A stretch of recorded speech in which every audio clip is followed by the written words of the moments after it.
Hi guys! So I'd like to actually share some of the things that I've learned in my journey of sales so far, and I hope that it actually can help you. So I think what I really wanted to cover is the last portion, and it's about how we can actually go about closing the deal. And I think some of my friends actually ask me also, how do I actually go about doing instant closing?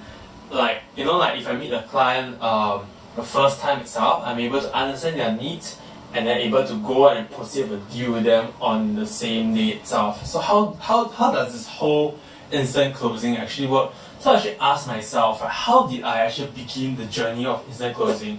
So reflecting back, how many of you actually did retail sales before? Because when you actually have retail sales, right, the most interesting problem that we face is that customers enter our shop once, and if we don't capture their interest on the spot, right, the deal is almost as good as gone.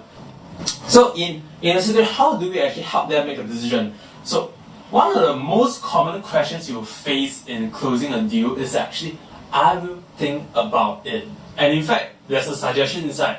I will think about how do we go about handling it. So one of the things which I do myself, subconsciously or consciously, is that I'll ask them, what are the things that I need to think about? So like, let's say Henry, hey Henry, great to see you, and then we had a good conversation and all the pitch we done. And at the end of the day, Henry says, I think I have a great pitch, this is a great idea, great opportunity, but I have to think about it. So the most obvious thing that a salesperson might do will actually be, oh sure, you may think about it, so think about it, I'll send you the deck, and we will actually touch base again and let me know your thoughts and stuff like that. So this is a standard way of doing it. But for me, what I'll do is that I will want to take it one step further. I want to find out about why they actually have to think about it.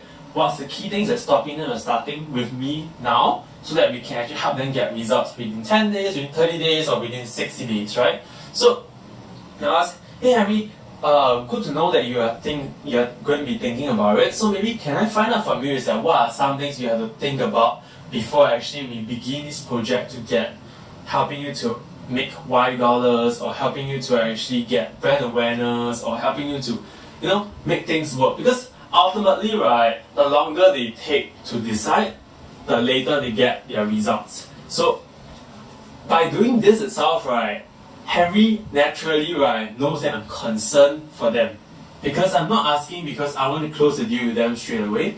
I'm asking because if there's anything that's stopping them to get results, I want to help them to be able to break through the problem itself. So that's whereby when you actually spend that time, right, to actually understand Henry's needs by asking that question itself, he starts to share, oh, actually the reason why I need to think about it is because my budget is tight, I have challenges with this. So typically if they say their budget is tight, I'll say that, okay, so great, so apart from budget wise, is there any other things that you have to think about? Because most prospects, right, don't stop at just having one consideration.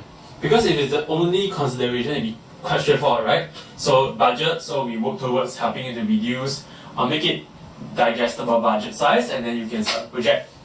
But most of the time they have something else. We call this a hidden objection. So when you want to work on instant closing, or maybe closing on the spot itself, it's very important, right, for you to actually understand what is the hidden objection as well. What's the things that actually, apart from budget, which is a standard excuse or standard problem that most prospects have, is the secondary problem. So secondary problem, right, usually comes from, oh, I'm not too sure how to go about doing it. I need to know the process flow.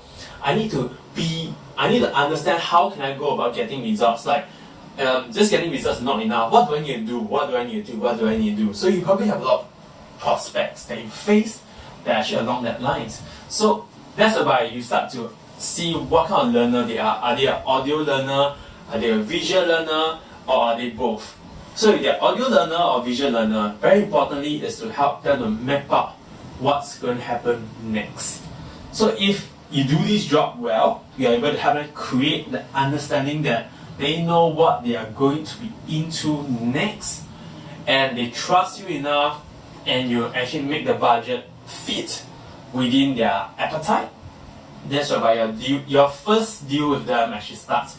But that's just a start, of course. Then there's a nurturing and so on. But I'm not going to cover that topic today. if you are keen, we could discuss that on a separate date, how to nurture and build better relationships with people and they buy along the way. I think the second question that I actually had from the LinkedIn suggestion is actually on how do we actually work with clients who have rejected us, and how do we actually eventually work with them so that they actually buy from us. So I shared this very classic story about how I worked with a client 3 years back. She actually said that no, my product is not suitable for her, she's not too keen to start. So 3 years back then, I didn't think too much about it. I just said, hey, no problem, let's keep in touch. And really, we did keep in touch. In fact, right now, the previous role that I was in, MediaTek, she actually bought from me products in terms of actually WeChat solutions and China marketing to help the logistics business. And I think that's actually a journey of building relationship per se. So how did I go about doing it? Right, very simple, is to check in very few months, have coffee, just check in with a person like you would do with a friend. And every time you have some new product or something that you really find that can benefit them, don't hesitate to actually tell them, hey, actually I have this on hand, I think could help you. And if they are keen in it, they'll let you know, right? If they're not keen in it, it's fine, it's just another rejection per se. Because I think that portion that we need to get clear about is that people reject us, right? They are not rejecting us as a human being. I mean, if they really reject you because of a human being, then of course you need to work on yourself. So I hope this answers your question in terms of how do you actually go about building that bridge to them. So it's a constant checking in and actually finding that reason to reach out to them. And last but not least, right, to find a good time to follow up, right, there is really no super good time to follow up. You can follow up in 2 days, you can follow up in 3 days, you can follow up in 1 month. But take note, right, it's a case by case basis, and you need to actually convince your own self, right, that this is a good excuse to work on, because ultimately following up requires you to have an excuse to build context. Without that context, which is the excuse that allows you to do it, right, it'll be very difficult for you to actually work on this. And for me, right, this is what worked for me. Or if let's say you have clients who doesn't know what they want, very important is you help them identify what are their priorities for 2018 and 2019 and help them build a context. So understand that even if you have no priority, you should work on something, otherwise you are going nowhere. I think this is a very short video itself. I hope that this helps, and it really helps. I hope to do it as a monthly basis to share different topics, maybe on sales, on marketing, and maybe in the future we'll meet up very soon. Okay, cheers, see ya, bye.